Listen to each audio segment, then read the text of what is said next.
Ask the Expert, brought to you by Nelligan Law. Welcome back, everybody. We are about to enter Ask the Expert, and we want your questions to send them to Nelligan Law. You can live call us at 613-789-6559. Our extension is 2803. Or you can email your questions in, yourmorningottawa@ctv.ca. And again, that is with Nelligan Law.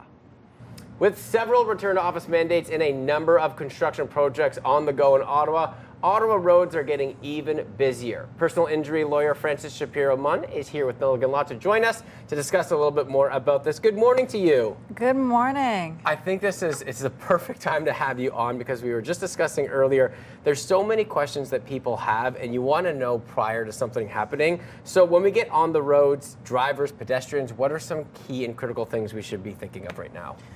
It's so true. It is busier than ever out there right now. So here's what I'd ask drivers and pedestrians to keep in mind. First, everyone out there, you have rights, you also have responsibilities. If you're a driver, you have a bit more responsibilities than a pedestrian. If you're in an accident, there's two things that come into play. First, everyone in Ontario gets something we call accident benefits. What are these? These are no-fault benefits. You have them whether you've caused the accident or not, okay? Usually you make the claim to your own insurance company. If you're a driver, you have your own insurance. If you don't have your own insurance, then you make the claim against the person's insurer who hit you or who caused the accident, okay? So that's the first thing. What do? You get some coverage for your medical needs.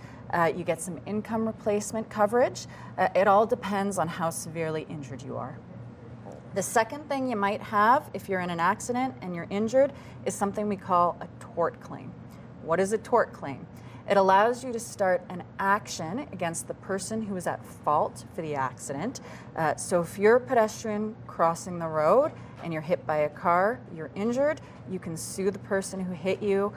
You can sue for your pain and suffering. You can sue for any income loss you might have, as well as any medical needs you need, not just now, but over the course of the rest of your life.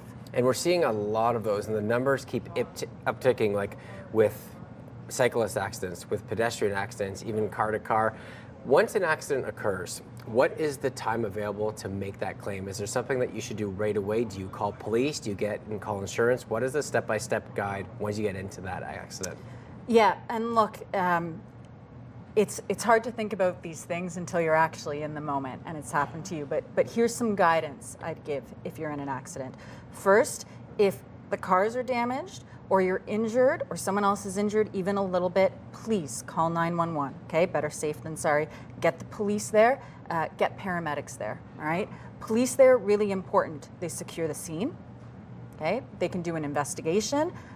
They can even hand out some penalties if someone did something they weren't supposed to. Lastly, and this is something we really like as lawyers, it creates a record of what happened, okay? Paramedics, of course, if anyone is injured, get the paramedics there. They can transport you to the hospital right away. The second thing I'd recommend you do, if you can, or someone can on your behalf, take some photos. All right, what do photos do? Well, they show us how damaged the cars are. Where did the cars end up after the accident? What are the road conditions like? Okay, really important. The third thing I'd suggest, get the names and contact information of witnesses. Again, really important. If you're in an accident, you might not know exactly what happened. Okay? Yeah. So get those witnesses. And we talked about that right away. You know, as soon as something like that happens, even if it's minor, you might go into a little bit of shock and you're not thinking clearly. So all of these things that can really help you in the future, you know, if it's nice to know that beforehand, even though you're in shock, like, okay, you know what, let's go back to the basics. I have this step-by-step guide.